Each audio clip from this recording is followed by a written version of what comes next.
श्री शिवाय नमस्तुभ्यम। ओम नमः शिवाय। श्री गौरी शंकराय नमः। आप सभी को प्रदोष व्रत की हार्दिक शुभकामनाएं। भगवान शिव और माता पार्वती आप सभी पर अपनी असीम कृपा बनाए रखें। एक समय समस्त प्राणियों के कल्याण हेतु परम पावन भागीरथी के तट पर ऋषियों द्वारा एक विशाल गोष्ठी का आयोजन किया गया। इस ज्ञानमयी सभा में जब व्यास जी के परम शिष्य और पुराणों के प्रकांड विद्वान श्री सूत जी महाराज हरि कीर्तन करते हुए पधारे तो शौनक आदि 88,000 ऋषि मुनियों ने उन्हें आदर पूर्वक खड़े होकर दंडवत प्रणाम किया।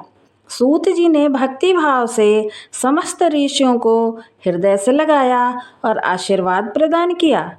तत्पश्चात सभी मुनिगण और शिष्यगण अपने अपने आसनों पर विराजमान हो गए।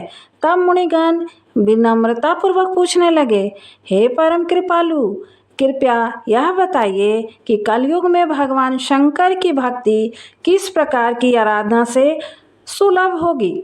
कलयुग में प्राणी पाप कर्म में लिप्त होकर वेद शास्त्रों से विमुख हो जाएंगे। लोग दुखों से पीड़ित रहेंगे और सत्य कर्म में रुचि नहीं रखेंगे।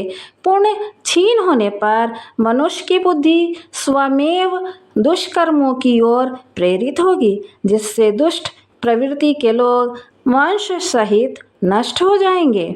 जो ज्ञानी होते हुए भी ज्ञान का प्रचार नहीं करता, उस पर परमेश्वर प्रसन्न नहीं होते।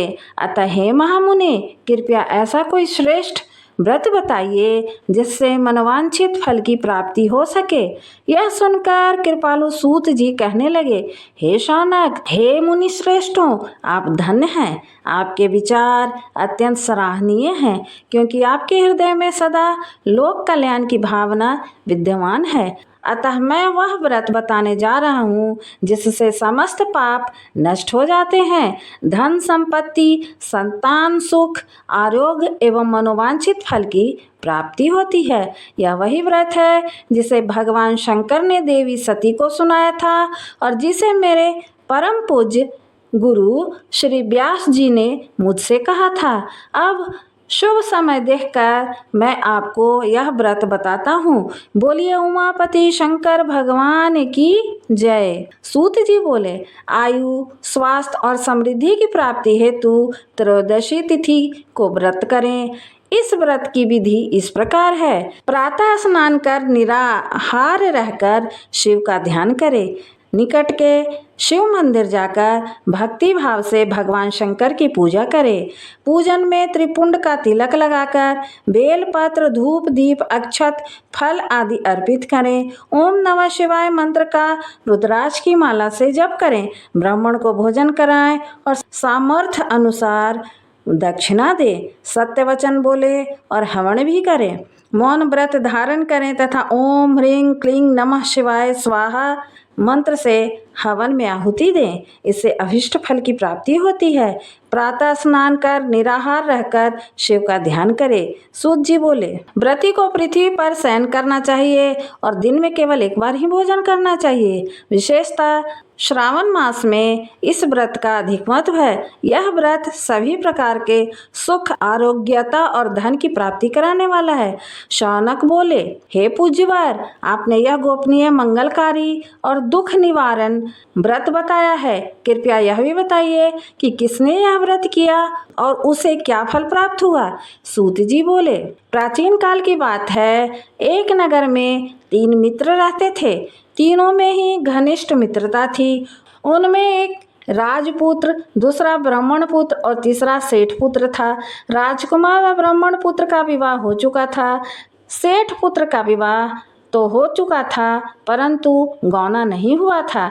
एक दिन तीनों मित्र आपस में स्त्रियों की चर्चा कर रहे थे। ब्राह्मण पुत्र ने नारियों की प्रशंसा करते हुए कहा, नारीहीन घर भूतों का डेरा होता है। सेठ पुत्र ने यह वचन सुनकर अपनी पत्नी लाने का तुरंत निश्चय किया।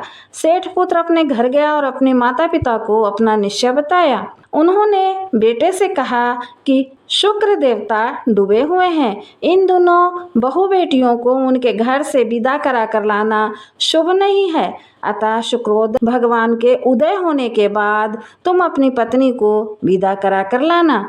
सेठ पुत्र अपनी जिद से टस से मस नहीं हुआ और अपनी ससुराल चला गया। वहां पहुंचकर उसने सास ससुर को अपने इरादे के बारे में बताया। उन्होंने उसको समझाने की बहुत कोशिश की, किंतु वह नहीं माना, अतः उन्होंने विवश होकर अपनी कन्या को विदा कर दिया। ससुराल से विदा होकर पति पत्नी नगर के बाहर निकले ही थे कि उनकी बैलगाड़ी का पहिया टूट गया और एक बैल की टांग भी टूट गई।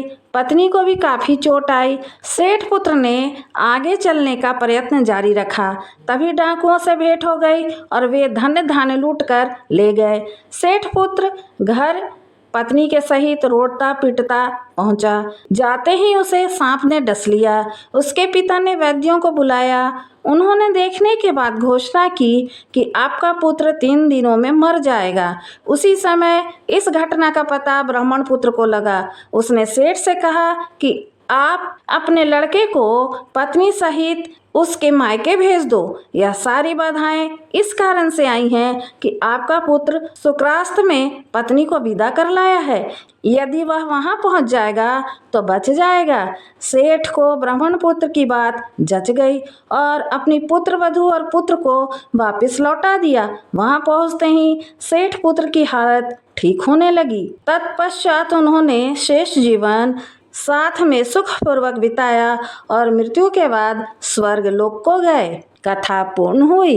धन्यवाद। यदि वीडियो पसंद आया हो तो कृपया हमारे चैनल को लाइक, शेयर और सब्सक्राइब करें ताकि आगे आने वाले वीडियो की जानकारी आपको समय से पूर्व मिल जाए। धन्यवाद।